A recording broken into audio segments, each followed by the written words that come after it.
Pedro. Este nombre proviene del vocablo griego Petros, que significa roca.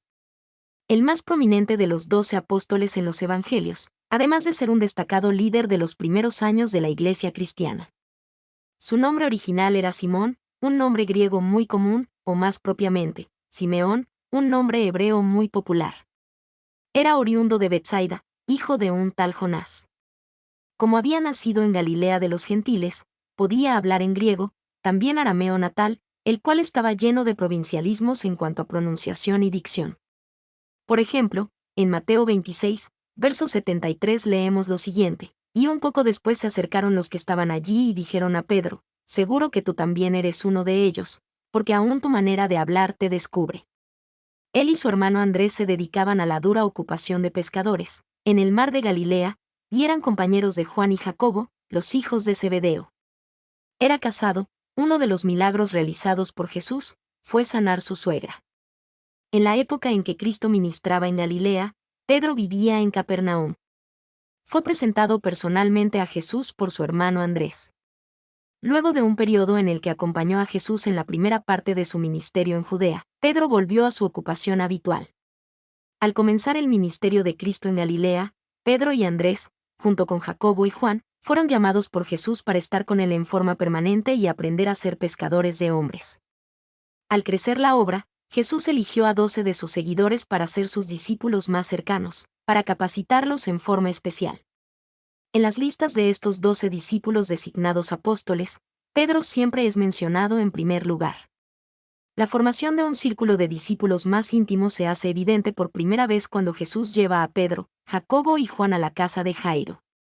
Estos 3 apóstoles tuvieron también el privilegio de ser testigos de la transfiguración y la agonía en el huerto.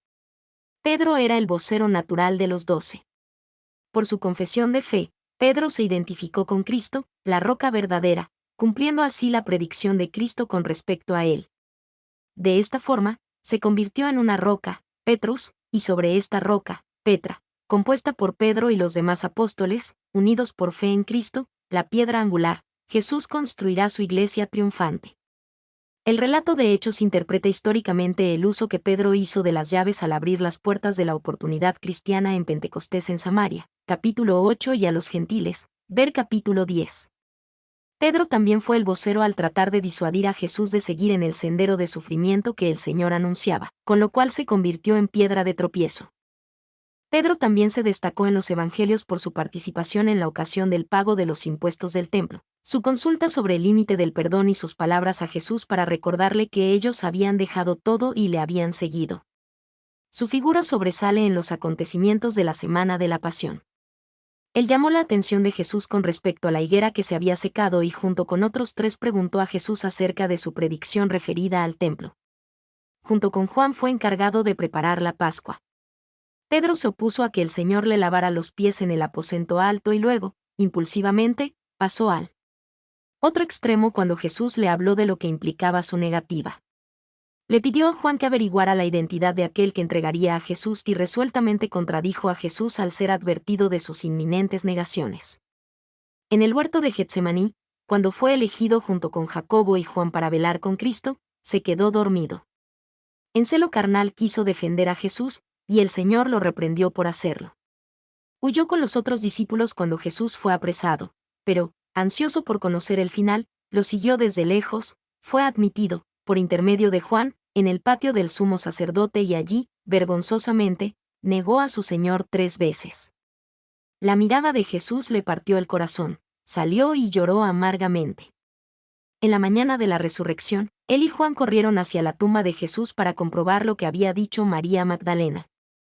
En algún momento, durante ese día, el Señor resucitado se le apareció. Cuando Jesús se manifestó a los 7 luego de la resurrección, en el mar de Galilea, Juan fue el primero en reconocer al Señor, pero, como siempre, Pedro fue el primero en actuar. Luego de desayunar todos juntos, Cristo probó el amor de Pedro y lo restauró formalmente en su comisión de apacentar a sus corderos. El tercer periodo en la vida de Pedro comenzó con la ascensión de Jesús. En la primera época de la Iglesia, vea Hechos capítulos 1 al 12, Pedro aparecía como el vocero del grupo apostólico, pero no hay indicación alguna de que asumiera algún tipo de autoridad que no ejercieran también los demás apóstoles. Él sugirió la elección de un nuevo apóstol para cubrir el lugar de Judas. Lleno del Espíritu Santo, predicó el sermón de Pentecostés ante los judíos reunidos y, junto con Juan, sanó al hombre paralítico, el primer milagro apostólico que provocó persecución. Fue utilizado para exponer el pecado de Ananías y Zafira. Fue altamente estimado por el pueblo durante el ministerio de milagros en la iglesia que siguió, y habló en representación de los 12. Cuando fue llevado ante el Sanedrín, junto con Juan, fue enviado a Samaria donde, por la imposición de manos, el Espíritu Santo cayó sobre los creyentes samaritanos y Pedro expuso los motivos indignos de Simón. Mientras estaba en gira por Judea, Pedro sanó a Eneas y levantó a Dorcas de entre los muertos. A través de una visión divina que tuvo en Jope, Pedro fue preparado y comisionado para predicar el Evangelio a Cornelio en Cesarea, abriendo así la puerta a los gentiles, hasta aquí solo a gentiles piadosos y temerosos de Dios. Esto le atrajo las críticas de los partidarios de la circuncisión en Jerusalén. Durante la persecución de la iglesia que inició Agripa I, en el año 44, Pedro escapó de la muerte al ser milagrosamente liberado de la cárcel en que estaba. En el relato de Hechos, Pedro es mencionado por última vez en relación con la reunión en Jerusalén, donde defendió la libertad de los gentiles. Las restantes referencias a Pedro en el NT son escasas. Registra una visita a Antioquía de Siria donde su conducta contradictoria provocó una pública reprimenda por parte de Pablo. De 1 de Corintios 9, verso 5 puede deducirse que Pedro viajó intensamente, llevando consigo a su esposa, sin duda ocupado en la evangelización de los judíos. No se sabe nada más de Pedro hasta la escritura de las 2 cartas que llevan su nombre, escritas aparentemente desde Roma. La referencia final del Nuevo Testamento a los últimos años de Pedro se encuentra en Juan 21, versos 18 y 19. La interpretación que hace Juan de la predicción de Cristo pone en claro que ésta se refiere a la muerte violenta de Pedro. No hay más referencias a Pedro en el Nuevo Testamento fuera de estas.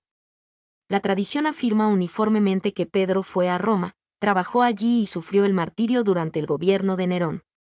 La tradición modificada que dice que fue obispo de Roma durante 25 años es contraria a toda la evidencia dada por el Nuevo Testamento. Aparentemente llegó a Roma poco después de que Pablo fuera liberado de su primer encarcelamiento allí. El carácter de Pedro es uno de los más atrayentes y más vívidamente descritos en el Nuevo Testamento.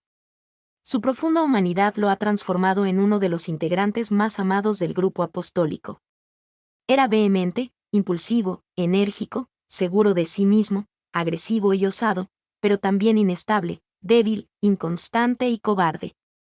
Se dejaba guiar más por los impulsos del momento que por el razonamiento lógico, y pasaba rápidamente de un extremo al otro.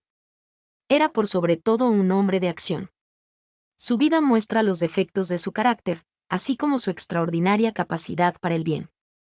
Era directo y muchas veces impetuoso, dado a la inestabilidad y la inconstancia, pero su amor por Cristo y su cercanía con Él lo convirtieron en un hombre estable, humilde y un valiente servidor de Dios. En el poder del Espíritu Santo, se convirtió en uno de los nobles pilares de la Iglesia.